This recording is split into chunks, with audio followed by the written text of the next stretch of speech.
They said that that was a conspiracy theory. We warned you that it wasn't. Most of your friends have no idea what ESG is.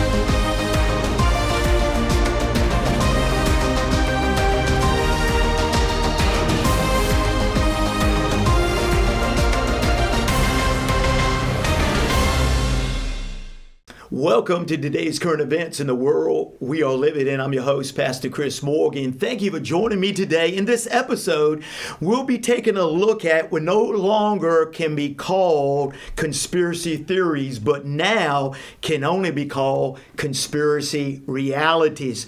A conspiracy defined means a theory that explains an event or situation as a result of a secret plan by usually powerful people or groups.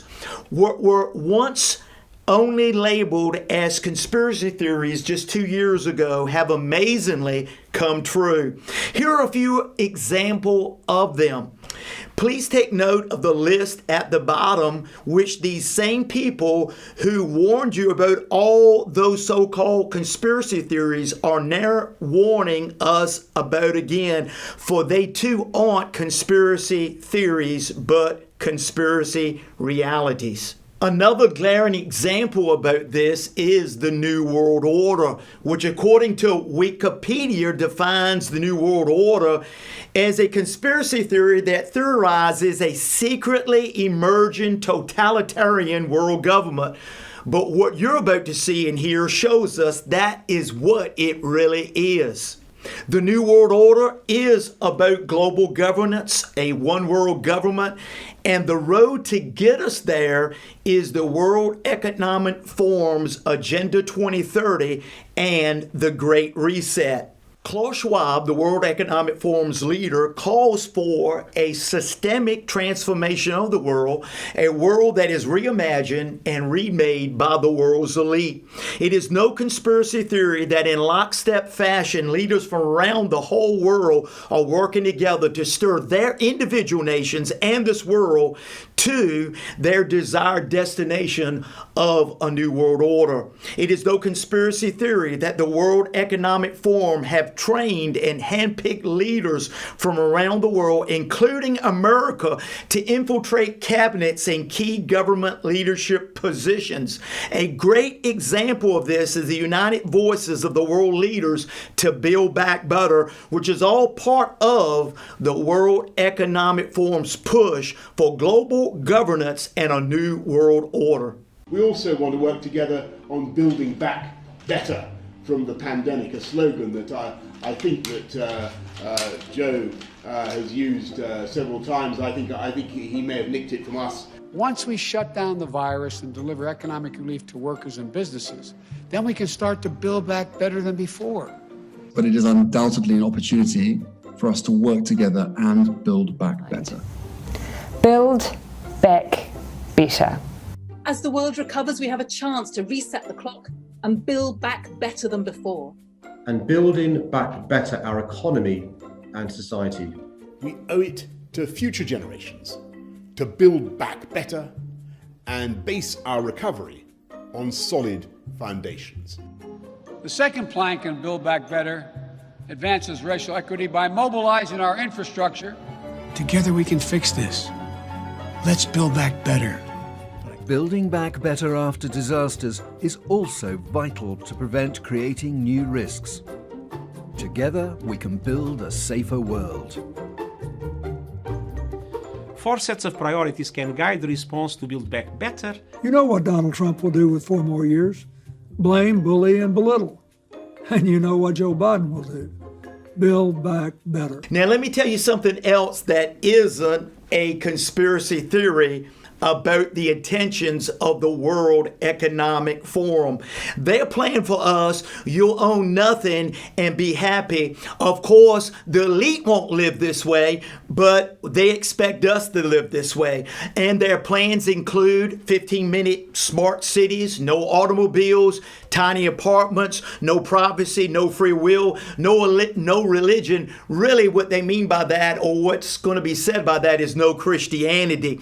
And of course, course, a cashless society. And this is why the decisions of our current administration are not just bad, they're actually deliberate ones to crash the current system for an excuse for a global reset. That's right, they too are all part of the World Economic Forum for a new world order. A new partnership of nations has begun, and we stand today at a unique and extraordinary moment. The crisis in the Persian Gulf, as grave as it is, also offers a rare opportunity to move toward an historic period of cooperation. Out of these troubled times, our fifth objective, a new world order, can emerge, a new era, freer from the threat of terror, stronger in the pursuit of justice, and more secure in the quest for peace.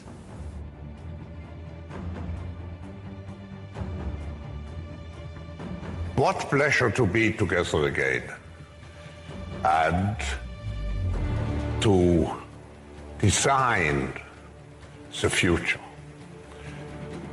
We are here to develop the great narrative, a story for the future.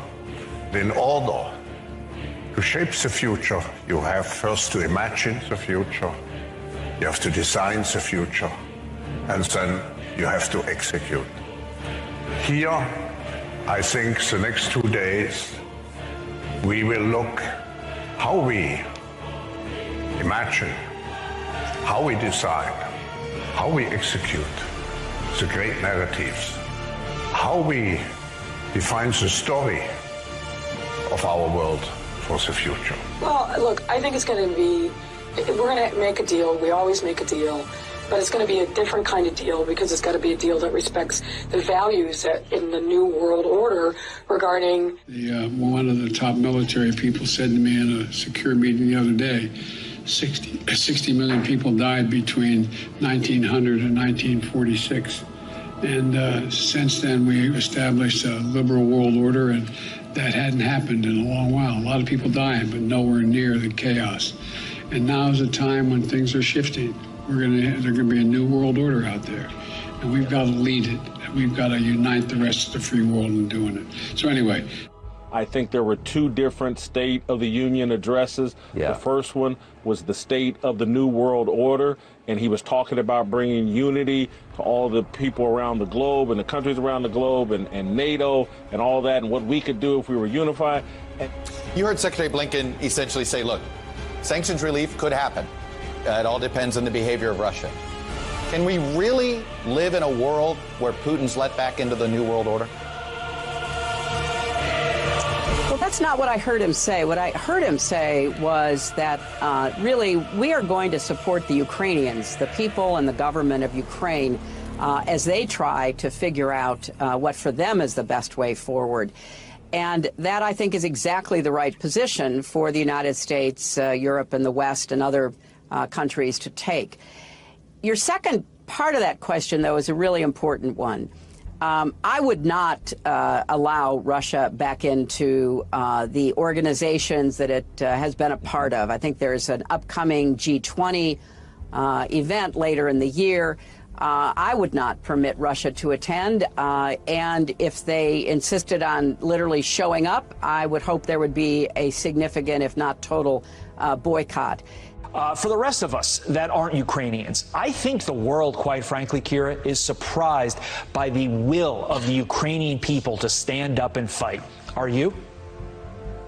Well, I'm not surprised. We have been fighting Putin for the last 8 years, and we had 3 revolutions in our country when we did not agree with what was going on with the direction of where we're moving in.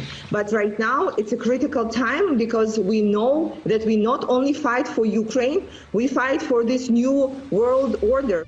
What underpins a world order is always the financial system. I was very privileged. My father was an advisor to Nixon when they came off the gold standard in '71, and so I was brought up with a kind of inside view of how very important the financial structure is to absolutely everything else. And what we're seeing in the world today, I think, is we are on the brink of a dramatic change where we are about to, and I'll say this boldly, we're about to abandon the traditional system of money and accounting and introduce a new one. And the new accounting is what we call blockchain. It means digital. It means having a almost perfect record of every single transaction that happens in the economy, which will give us far greater clarity over what's going on. It also raises huge dangers in terms of the balance of power between states and citizens. In my opinion, we're going to need a digital constitution of human rights if we're going to have digital money. But also, this new money will be sovereign in nature. Most people think that digital money is crypto and private. But what I see are superpowers introducing digital currency. The Chinese were the first. The US is on the brink, I think, of moving in the same direction. The Europeans have committed to that as well. And the question is, will that new system of digital money and digital accounting accommodate the competing needs of the citizens of all these locations so that every human being has a chance to have a better life? Because that's the only measure of whether a world order really serves. Are we ready for a new world order? That seems extraordinary when we could be supplying all of Europe, all of Germany, and all of Europe with our liquefied natural gas, and this dilemma would not be faced. But I think the larger perspective that we all need to think about some, and you brought it up earlier in the newscast, Brett, is this new alliance between Russia and China, this new world order that they are talking about. We are actually watching the Bible unfold week by week right before our eyes. This is what the Bible warned about 2,000 years ago and the coming Antichrist kingdom. These global schemes will lead to what the Bible calls Daniel's 70th week, also known as the 7 years of tribulation. What we are watching is a brick by brick setup for it, and it is certainly no conspiracy theory. But be sure God is not a welcome part of this strategy, and it is part of the Prince of Darkness, Satan himself, plan for humanity. You had a company called Lucifer Publishing to write out the philosophical underpinnings of the United Nations. She turned it into something called Lucis Trust, which still to this day exists at the United Nations as a meditation room with a big black cube in the middle and 1,000 points of light coming through the roof. And she wrote the 10 rules for the one world government, which still exists at the United Nations today. And they are, okay, take God and prayer out of education. Number 2, reduce parental authority over children. Number 3, destroy the traditional Christian family structure. Number 4, if sex is free, make abortion easy and legal. 5, make divorce easy and legal, free people of the concept of traditional marriage. 6, make homosexuality the alternative lifestyle. 7, debase art, make it run mad. 8, use media to promote and change mindset. 9, create an interfaith movement without God. And 10, get governments to make all these laws and get the churches to endorse them. Let's just say the one thing not welcome at the United Nations is God. Lastly, as you're about to watch, Glenn Beck warns the American public these are no conspiracy theories. The ESGs, which mean environmental, social, and corporate governments. This is all tied to a global takeover by which a digital currency will be introduced and used biometrically. And you may say, what do you mean biometrically? How's that? Well, the Bible tells us in Revelation chapter 13, here's where it's headed, a mark in your right hand or your forehead. That's the biometrically plan. This will actually be the final whipping post of control. They said that was a conspiracy theory. We warned you that it wasn't. Most of your friends have no idea what ESG is. It is vital that they understand that. That's what the entire first book, The Great Reset, was about. Once you understand that that's not a conspiracy theory, that is a way to control corporations first, all the way down to you in the end. And when I say the end, I'm not talking 5 years out. I'm talking the next 18 to 24 months. It will control you. Then, when that is forced on everyone, you have an AI monitoring your every move.